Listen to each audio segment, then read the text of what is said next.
ఢిల్లీలోని ప్రధాని నివాసంలో అత్యున్నత స్థాయి సమావేశాలు కొనసాగుతున్నాయి. మోదీతో కేంద్ర రక్షణ శాఖ మంత్రి రాజ్నాథ్ సింగ్, జాతీయ భద్రతా సలహాదారుడు అజిత్ దోవల్, సిడిఎస్ చీఫ్, త్రివిధ దళాధిపతులు భేటీ అయ్యారు.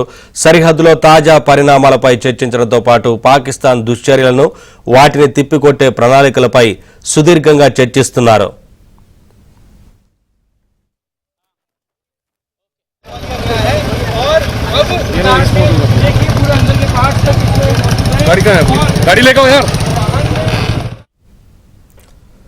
ప్రధాని మోదీతో రక్షణ శాఖ మంత్రి రాజ్నాథ్ సింగ్, అలాగే సిడిఎస్ చీఫ్, మరొక వైపున త్రివిధ దళాధిపతులు భేటీ అయినట్లుగా తెలుస్తోంది. సరిహద్దులోని తాజా పరిణామాలపై చర్చిస్తున్నారు. అలాగే పాక్ దుశ్చర్యలను ప్రధానికి అధికారులు వివరిస్తున్నట్లుగా తెలుస్తోంది. ఇదే అంశానికి సంబంధించి మరింత సమాచారం మా ఢిల్లీ కరెస్పాండెంట్ సతీష్ లైవ్ ద్వారా అందిస్తారు. సతీష్, ప్రధాని మోదీతో ఈ భేటీలో పలు కీలక అంశాలకు సంబంధించి చర్చించే అవకాశం ఉన్నట్లుగా తెలుస్తోంది కదా, ఏమైనా కీలక నిర్ణయాలు తీసుకునేందుకు ఛాన్స్ ఉంటుందా? ఏంటి వివరాలు?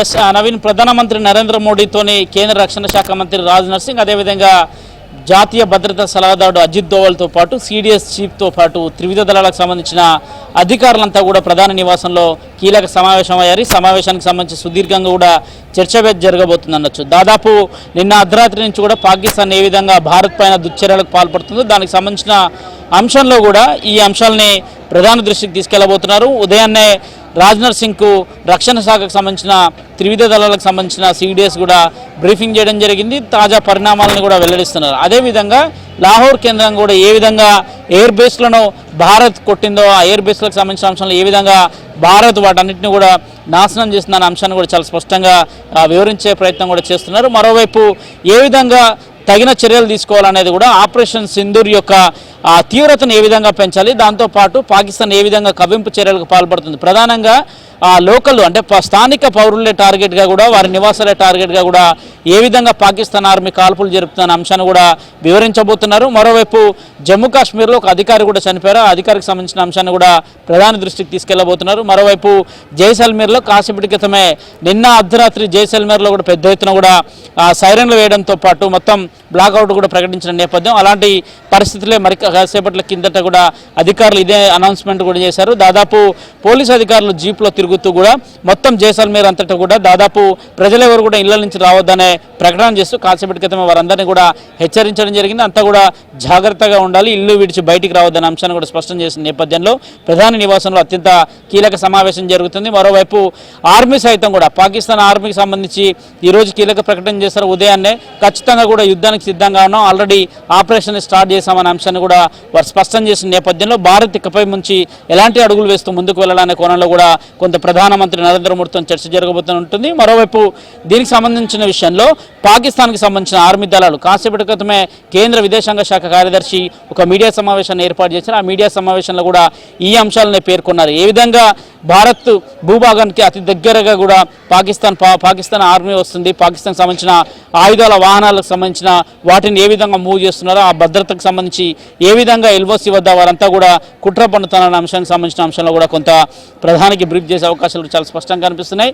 దాదాపు 2 రోజుల నుంచి కూడా మొత్తం డ్రోన్లతోని భారత్ పైన విరుచుకుపడేందుకు కూడా పాకిస్తాన్ కుట్రలు పన్నుతున్న నేపథ్యంలో తాజాగా 3వ రోజు రాత్రి ఏం జరగబోతుందనేది కూడా కొంత ఉత్కంఠత అయితే నెలకొందని చెప్పాల్సి ఉంటుంది. అందులో భాగంగానే ప్రధానితో కూడా అత్యంత కీలక సమావేశాన్ని అయితే నివాసంలో ఏర్పాటు చేస్తున్నారు. దానికి భద్రతా సలహాదారుగా ఉన్న జాతీయ భద్రతా సలహాదారు ఉన్న అజిత్ దోవల్ సైతం కూడా ఇదే అంశాన్ని కూడా ప్రధానికి బ్రీఫ్ చేయబోతున్నారు. ఈ రోజు కాక పాకిస్తాన్ కాక దుశ్చర్యలు దిగితే మాత్రం తీవ్రంగా పాకిస్తాన్ చేపడుతున్న చర్యలను తిప్పికొట్టేందుకు కూడా భారత్ అనేక సిద్ధం చేస్తుంది. మరోవైపు భారత్పై తప్పుడు ప్రచారాలు కూడా చేస్తుంది. దాదాపు భారత్కు సంబంధించిన 3 ఎయిర్ బేస్లను కూడా ధ్వంసం చేశామని కూడా పాకిస్తాన్ కొన్ని సందర్భాల్లో సోషల్ మీడియా వేదిక కూడా ప్రచారం చేసుకునే నేపథ్యంలో వాటిని భారత రక్షణ శాఖతో పాటు భారత విదేశాంగ శాఖ అధికారులు కూడా అంశానికి సంబంధించి ఒక ఫేక్ న్యూస్ని మొత్తం కూడా ప్రచారం చేస్తున్నారు. కావాలనే భారత్కు సంబంధించిన ఎయిర్ బేస్లు ఎక్కడ కూడా ఎలాంటి ధ్వంసం కాలేదనే అంశాన్ని కూడా స్పష్టం చేస్తున్నారు. వాటికి సంబంధించిన కొన్ని ఫోటోలను కూడా రిలీజ్ చేశారు. అయితే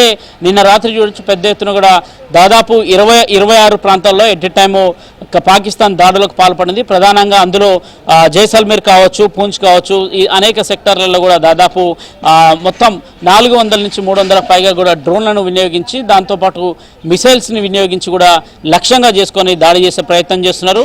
ప్రధానంగా భారత్కి సంబంధించి ప్రధానంగా జమ్మూ కాశ్మీర్లోని అనేక ఎల్ఓసి ప్రాంతాల్లో ఉండే ప్రజలకు మాత్రం కొంత ఇబ్బందులకరమైన వాతావరణాన్ని పాకిస్తాన్ ఆర్మీ సృష్టిస్తుందని చెప్పాల్సి ఉంటుంది. ఎందుకంటే ఇల్లు లక్ష్యంగా పౌరుల ప్రాణాలే టార్గెట్గా కూడా పాకిస్తాన్ ఆర్మీ జరుపుతున్న షెల్స్ యొక్క టార్గెట్స్ కావచ్చు, అదేవిధంగా కాల్పుల విరమణ ఒప్పందం కావచ్చు, దాదాపు ఈ కాల్పులు అనేక మంది గాయాల పాలవుతున్న నేపథ్యంలో ఖచ్చితంగా కూడా వీటికి తిప్పికొట్టేందుకు కూడా భారత్ కొన్ని చర్యలు చేపడుతుంది. అందులో భాగంగానే ఇప్పటి వరకు పాకిస్తాన్ సంబంధించిన 4 ఎయిర్ బేస్ల పైన కూడా ధ్వంసం చేయడంతో పాటు పాకిస్తాన్కి సంబంధించిన 2 జెట్లను సైతం కూడా ఈ రోజు ఉదయాన్నే ధ్వంసం చేసిన అంశాన్ని కూడా చాలా స్పష్టంగా చెప్తున్న నేపథ్యంలో దాదాపు భారత్ ఎయిర్ బేస్లు ముఖ్యంగా భారత్కి సంబంధించి ఆర్మీకి సంబంధించిన స్థావరాలను లక్ష్యంగా చేసుకొని దాడులు చేసే ప్రయత్నం పాకిస్తాన్ చేస్తుందనే అంశాన్ని కూడా ఈరోజు త్రివిధ దళాలకు సంబంధించిన అధికారులంతా కూడా ప్రధాని మోదీకి వివరించబోతున్నారు.